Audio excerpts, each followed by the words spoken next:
Oi, gente, estamos de volta com mais uma aulinha. Vamos continuar agora a linha evolutiva dos vertebrados. Na nossa primeira aula, a gente discutiu sobre os peixes, os primeiros grupos a fazerem parte dessa linha de vertebrata. Agora, nós vamos ter as aulas dos anfíbios, os animais de vida dupla. Vamos saber um pouquinho mais sobre eles então. Eles são bem mais simples do que os peixes, mas existem algumas características peculiares que a gente precisa falar, tá bom? Bom, basicamente são 4 características importantíssimas que nós não podemos esquecer nos nossos estudos. A primeira delas é que eles possuem pulmões pouco desenvolvidos e por isso, apesar deles serem pulmonados, apesar deles, quando adultos, viverem em ambiente terrestre, eles apresentam uns 70 a 80% de respiração cutânea, ou seja, respiração pela pele. Então vamos lá. Característica número 1, respiração cutânea. Mas saibam que essa respiração é cutânea porque mesmo eles tendo uma respiração pulmonar, mesmo eles tendo sido o primeiro grupo a apresentar pulmões, esses pulmões são bem pouco desenvolvidos, tá bom? Característica número 2 chega a ser até uma consequência do fato deles precisarem respirar pela pele. A pele dele é lisa, não tem nenhum adereço, não tem escamas, pelos, penas, nada. As peles dos anfíbios são extremamente lisas, sem nenhum adereço.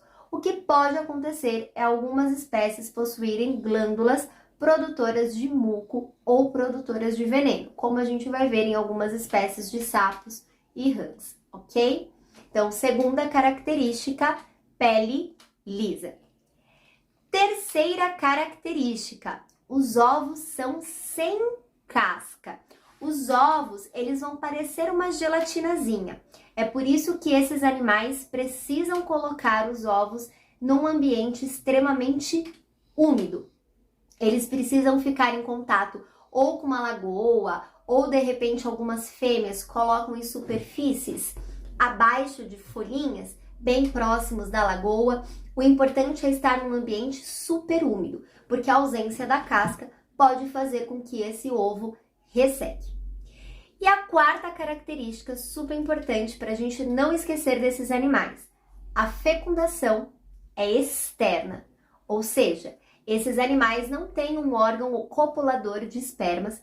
O macho precisa soltar esses espermas na lagoa, esperar que as fêmeas soltem os óvulos para que os espermas e os óvulos se encontrem externamente do corpo da fêmea. A fecundação, ela precisa ser realizada em água. Os anfíbios, eles principalmente o zanuro, mas também os urodelos, a gente já vai falar um pouquinho dessas espécies, eles possuem um jeito muito bonitinho, muito fofinho de se acasalarem e a gente chama de amplexo nupcial. Amplexo é um abraço. O macho, ele dá um abraço na fêmea e ele garante que as fêmeas depositem os ovos naquela hora, naquele local, o que melhore muito a fecundação. Mas mesmo assim, a gente considera uma fecundação um pouquinho primitiva. Quando a gente tiver o pênis, quando a gente tiver um órgão copulador, a reprodução vai ficar muito mais fácil e muito mais garantida nas espécies. É por isso que as fêmeas soltam muitos óvulos, na garantia que alguns fecundem, tá? Porque certamente outros vão ser perdidos nessa lagoa.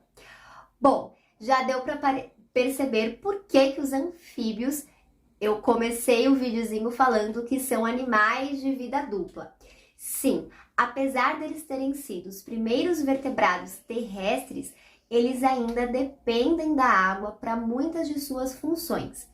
A primeira, eles precisam ficar em locais úmidos para sua pele não ressecar. A pele úmida garante as trocas gasosas que eles precisam para respirar.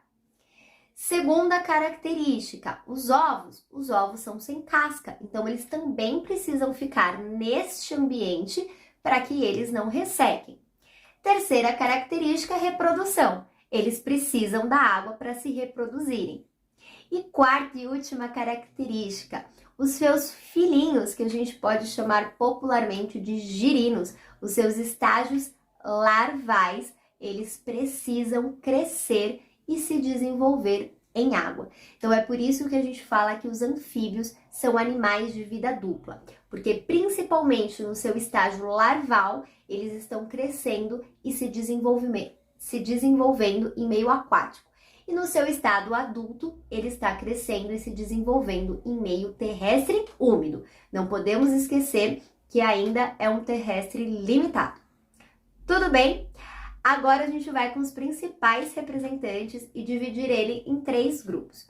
Nós temos os anfíbios anuros, que são aqueles anfíbios sem cauda, e nós vamos ter 3 representantes principais: os sapos, as rãs e as pererecas. Gente, cuidado, tá? Sapo geralmente é um anfíbio um pouquinho mais robusto, um pouquinho maior, e eles são anfíbios de solo. As rãs, ela participa de uma outra categoria dos anfíbios. São os anfíbios anuros saltadores. A pata posterior de uma rã, ela é proporcionalmente maior do que as outras partes do corpo. Eu digo isso porque eu não sei, mas eu escuto crianças acharem que rã é a mulher do sapo, sabe? Um não é feminino do outro, assim como um não é masculino do outro, tá? Existe o sapo macho e o sapo fêmea, existe a rã macho e a rã fêmea, tá? Não é sapo não é macho, rã não é fêmea necessariamente. Então cuidado com essa confusão.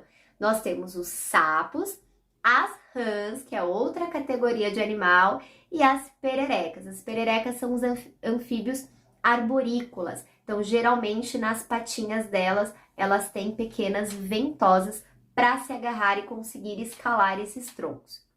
O segundo grupo de anfíbios são os urodelos. Se anuro é sem cauda, urodelos é com cauda.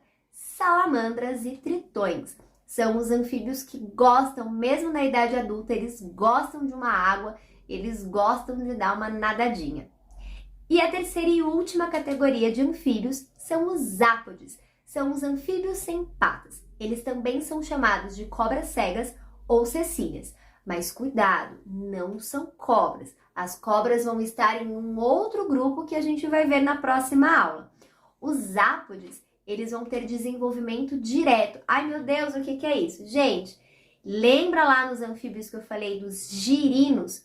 Pois é, os girinos é um tipo de larva. Quando o animal produz larva, a gente chama de desenvolvimento indireto. Por quê? Porque essa larva ainda precisa se transformar, precisa sofrer uma metamorfose até chegar na idade adulta. As cecílias, os ápodes, eles são os únicos grupos de anfíbios que não precisa passar por essa metamorfose, porque já nascem mini cecilinhas, elas só vão precisar crescer. E isso na biologia a gente chama de desenvolvimento direto, não precisa passar pelo estágio larval. Cuidado para não confundirem com cobras, cobras têm outras características, então se eu falo que o ser é ápode, tem um corpo cilíndrico, mas conserva aquelas 4 características que a gente mencionou: pele lisa, sem escamas, respiração cutânea, todas essas características são características de anfíbios, tá bom? Bom, pessoal, por hoje é só, a gente fica com a aulinha de anfíbios e na nossa próxima aulinha a gente vai ver sobre o maravilhoso mundo dos répteis. Aguardo vocês, um beijo, até lá! Ah, e lembra da dica, se você conhece alguém que está prestando vestibular ou que precisa de um resumo mais objetivo, né, não aquela aulona de biologia cheia, carregada de teoria, porque as minhas aulas são bem objetivas, bem no foco do que a gente precisa saber de cada grupo animal. Não esquece de compartilhar esse vídeo, tá bom? Um beijo, pessoal! Até a próxima aula!